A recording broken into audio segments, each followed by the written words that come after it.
Hola, hoy compartiremos contigo la reflexión que tuvimos durante el servicio del domingo anterior en nuestra iglesia Bethel. Bienvenidos. Les invito, como siempre, hermanos, a orar. Te alabamos, Padre, te bendecimos, te damos muchas gracias por la vida, porque tú estás con nosotros, nos cuidas y nos guardas. Nos permites en este cuarto domingo ya del mes de octubre dar testimonio de que somos el cuerpo de Cristo y estar aquí juntos en este culto. Gracias porque tú, a través de tu Espíritu, hablarás a nuestro corazón y nos darás el mensaje que necesitamos. Gracias en el nombre de Cristo, nuestro Salvador. Amén. Hemos estado hablando acerca de la reforma, de los periodos que abarcaron.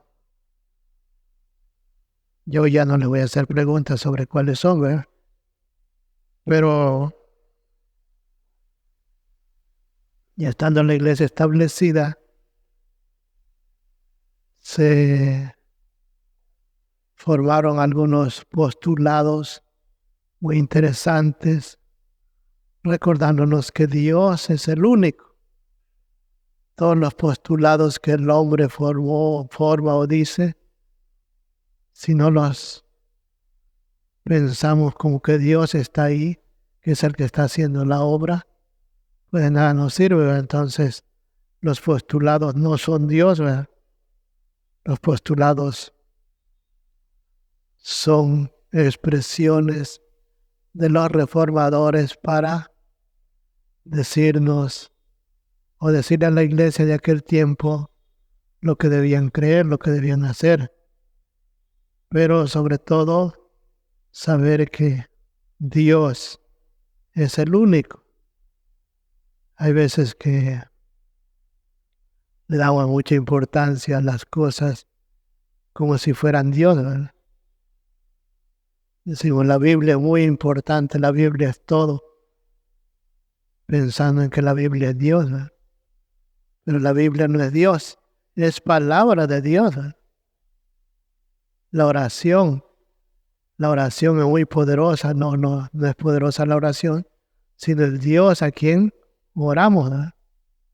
Entonces, pensemos en los postulados que presentaron los reformadores a la iglesia para que a través de ellos se guiaran, mas no tomando una por una, sino viéndola como un conjunto. Hablamos de estos 5 postulados que vienen ahí en su boletín y recordando que la palabra reforma o reformar significa volver a formarse. La iglesia se había desviado, se había alejado del camino, entonces el Señor dice, fórmense otra vez, ¿eh? Reformar, volverse a formar. Ahí viene el boletín, ¿eh? ¿Qué pensaron ellos, los reformadores? Dijeron, pues solo la palabra, solo la palabra. Y hoy vamos a estar comprobando a través de la palabra porque el Señor nos dice que solamente la palabra. Y buscamos primeramente, o ahí le va a poder poner Isaías 8, 19 y 20. Ustedes léanlos, que nos dicen que es lo que estamos haciendo ahora. Decimos, todos tengo que oír la voz de todos, no las oí ahorita, ¿eh? Vuelvan a leer todos. ¿Qué dice? Entonces vemos en estos 2 versículos que nos dice que si alguien nos dice, pregúntale a los adivinos, porque a veces pensamos que los profetas eran adivinos, pero eso no es verdad. Los profetas siempre hablaban lo que Dios quería. Entonces dice, si te dijeren, pregúntale a los encantadores y a los adivinos que susurran hablando. La pregunta es, o las dos preguntas, ¿no consulta al pueblo su Dios? ¿Consultará a los muertos por los vivos? Y termina con esta enseñanza. A la ley y al testimonio, la ley, la palabra, al testimonio del pueblo. Si no dijeren conforme a esto, es porque no les ha amanecido. Siempre le estamos recordando que la Biblia es la única regla de fe en la que tenemos que utilizar, debemos aprenderla de memoria, porque donde quiera que vayamos, vamos a hablar solamente de la palabra. Buscamos el otro pasaje que viene ahí marcado, que es Isaías 28, 9 al 13, que nos dice, otra vez léanlo todos. No los oigo, acuérdense que todos, tengo que oírlo a todos, si no, no pueden seguir, ¿verdad? Todos léanlo. ¿Qué dice? Les recordamos nuevamente que el propósito de todos estos postulados era que la iglesia se metiera en la palabra, ¿verdad? Porque se quejaban y era una realidad. La palabra solamente la podían leer los clérigos, el pueblo no. Por eso es que insistimos en que ustedes lean la palabra, por lo menos aquí en la iglesia, ¿verdad? Ya si no la leen en su casa ya es cuestión de ustedes. Pero seguiremos insistiendo en que la palabra debe leerse, que la palabra debe analizarse, que la palabra debe también memorizarse. Entonces esta parte es muy interesante, principiando con las preguntas.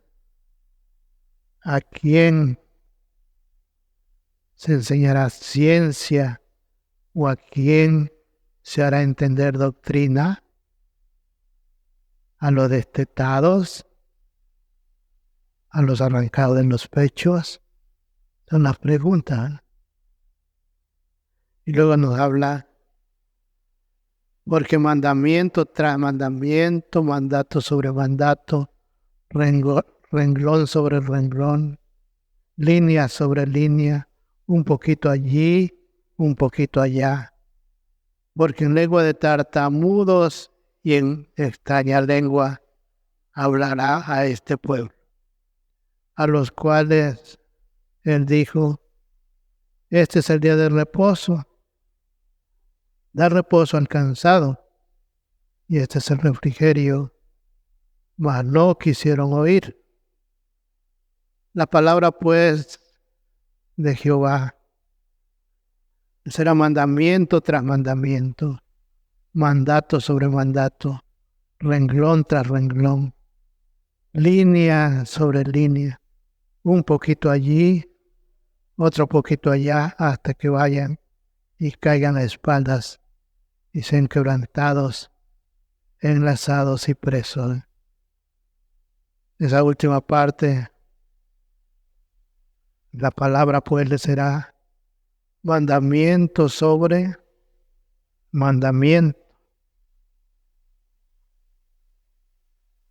sobre mandato, renglón tras renglón, línea sobre línea, un poquito allá, otro poquito allá, hasta que vayan y caigan de espaldas y sean quebrantados, enlazados y presos. Hoy leímos que el capítulo en el orden de culto del Antiguo Testamento, Isaías 55, que nos dice una parte que la palabra nunca volverá vacía, sino hará lo que Dios quiere. La palabra tiene que enseñarse a veces, así como nos dice aquí, si vemos que la Iglesia no conoce mucho la palabra, hay que hablarle con mucha paciencia.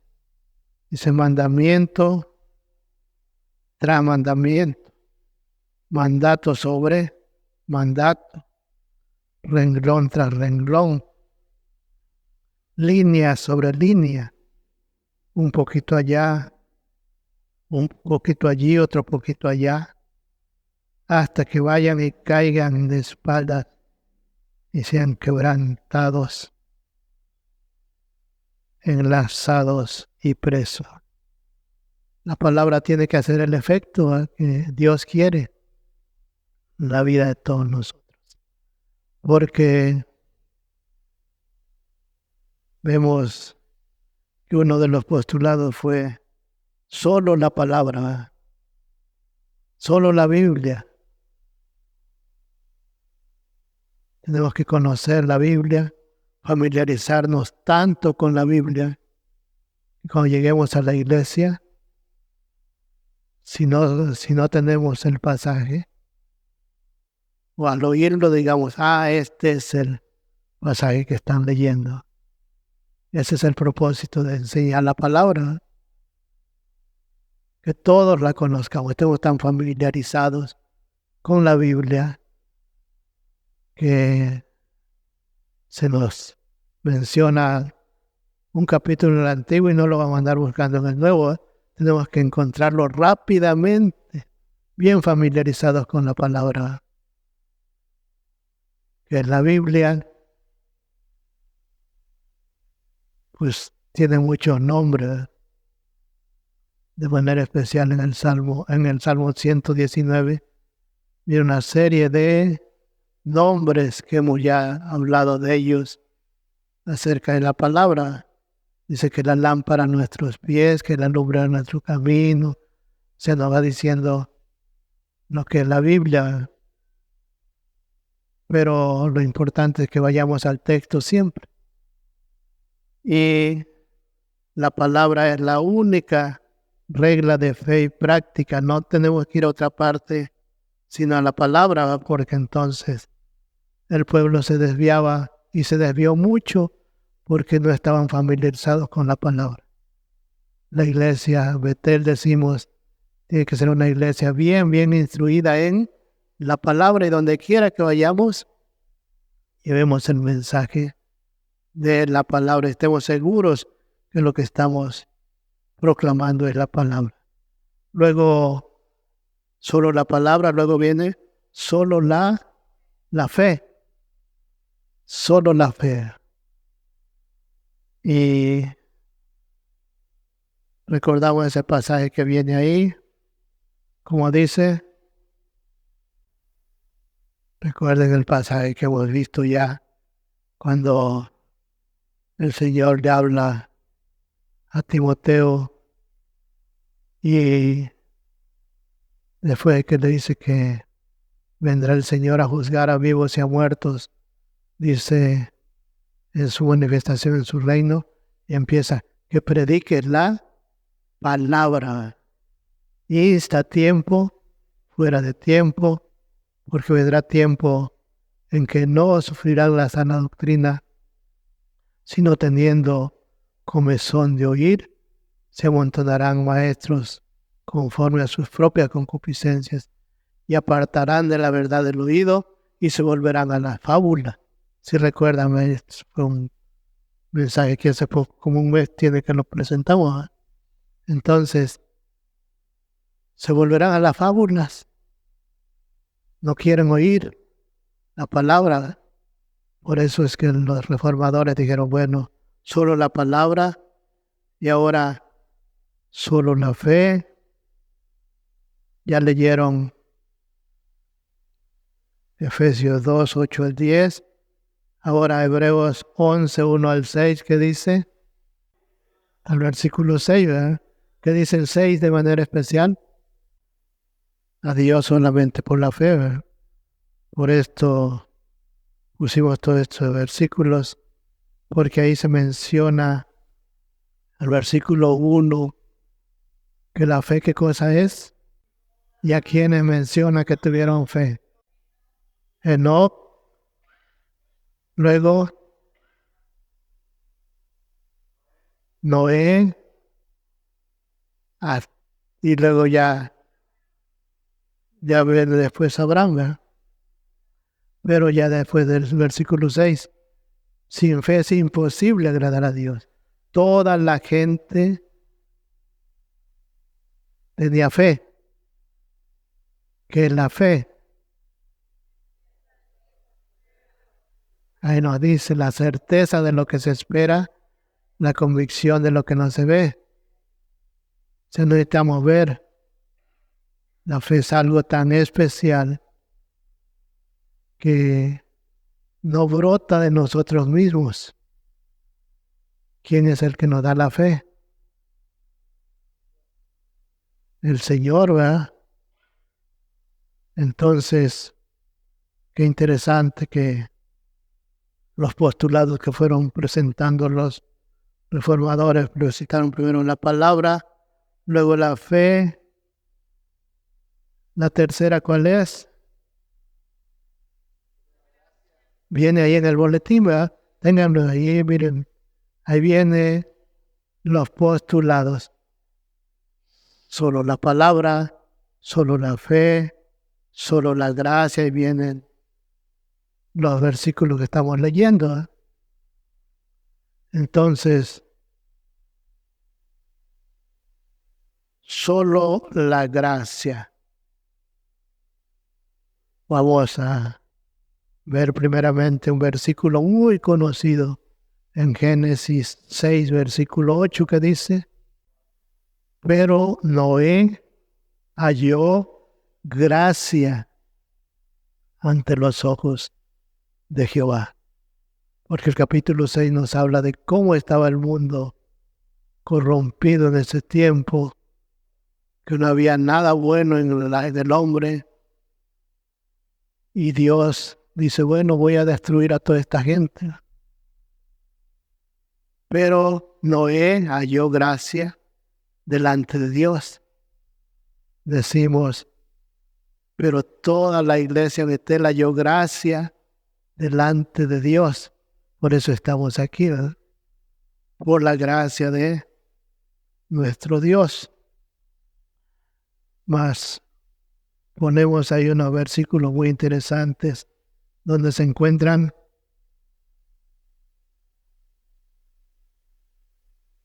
la parte de la gracia, ¿verdad? 5 y 6, ¿verdad? ¿Qué dice? ¿Qué les parece ese versículo, esos versículos?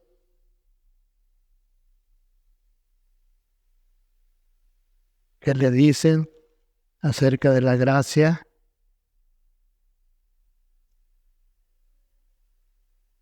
Porque ¿cómo definimos nosotros la gracia?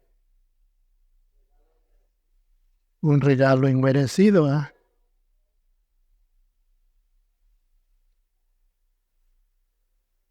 Pero aquí nos dice que la gracia es para un remanente escogido de Dios, ¿verdad? Difícil. Sabemos que es un don inmerecido porque nadie puede acercarse a Dios por sí mismo. Pero empieza a decirnos que la gracia debemos entenderla como algo tan limpio, ¿eh? Que si le metemos otra cosa ya no es gracia, que nos dice el versículo 6, como que nos enreda un poco y decimos, no, pero ¿cómo lo voy a aprender? Pues hay que aprendérselo.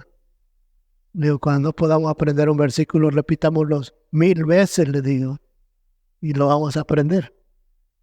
Entonces, dice que el remanente es escogido por gracia, pero dice, y si por gracia, ya no es por obra, ¿no? De otra manera, la gracia ya no hay gracia. Porque a veces queremos meterle a la gracia las obras. Yo me salvé por esto, yo me salvé por esto otro. Esa no es gracia. Estamos pensando en obras. Dios me bendice porque vengo al templo. Ya no es gracia. Dios está conmigo porque me porté bien, pues ya no es gracia. O sea, que esté muy bien claro lo que es la gracia de Dios. Dice de otra manera, la gracia ya no es gracia.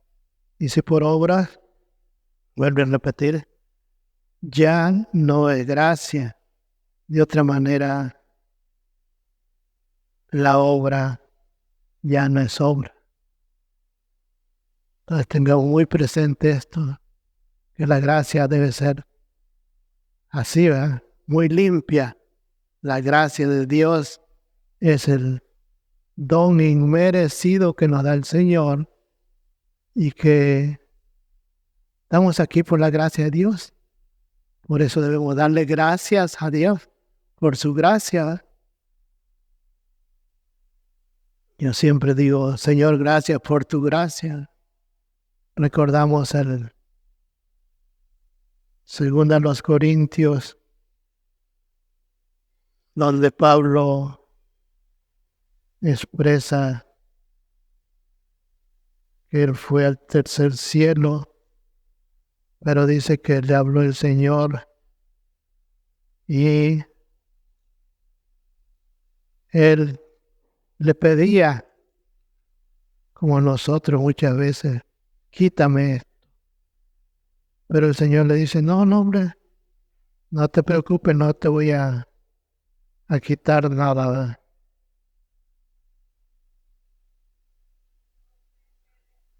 12:9, 2 Corintios, porque él nos dice que tenía un aguijón en su carne, un mensajero de Satanás que le abofeteaba para que no se enalteciera sobremanera. Respecto a lo cual, dice el versículo 8, 3 veces he rogado al Señor que lo quite de mí. Esa era la petición. Muy pedigüeño, como nosotros siempre estamos pidiendo. Señor, quítame esta enfermedad, quítame esto, quítame. Le estamos pidiendo al Señor, pero la Biblia no nos dice eso. ¿Qué le dijo el Señor? Bástate mi gracia, porque mi poder se perfecciona en la debilidad. Que dice Pablo, por tanto, de buena gana, me gloriaré más bien en mis debilidades, para que repose sobre mí el poder de Cristo. Qué interesante. Bástate mi gracia. Que la gracia del Señor sea lo que nos baste siempre. En las meditaciones que pongo en el Facebook siempre termino diciendo, gócense de la gracia. Gocen la gracia de Dios hoy. Descansemos en la gracia del Señor. Ese es lo que uno de los postulados que nos presentan y los reformadores para que descansemos siempre en la gracia del Señor. Y le digo, no nos convirtamos en, decía un pastor, en miserables, pidiéndole siempre a Dios. No, Señor, gracias porque tú me tienes en tus manos. Gracias porque tú estás conmigo. Gracias porque, aunque yo no te lo pida, que nos dice la Biblia, pues Él ya nos lo dio, dice. Y nos dio más abundantemente lo que nosotros pedimos o entendemos. Gracias a Dios por esa gracia. Gracias por escucharnos. Medita en las Escrituras y comparte este mensaje. Hasta pronto.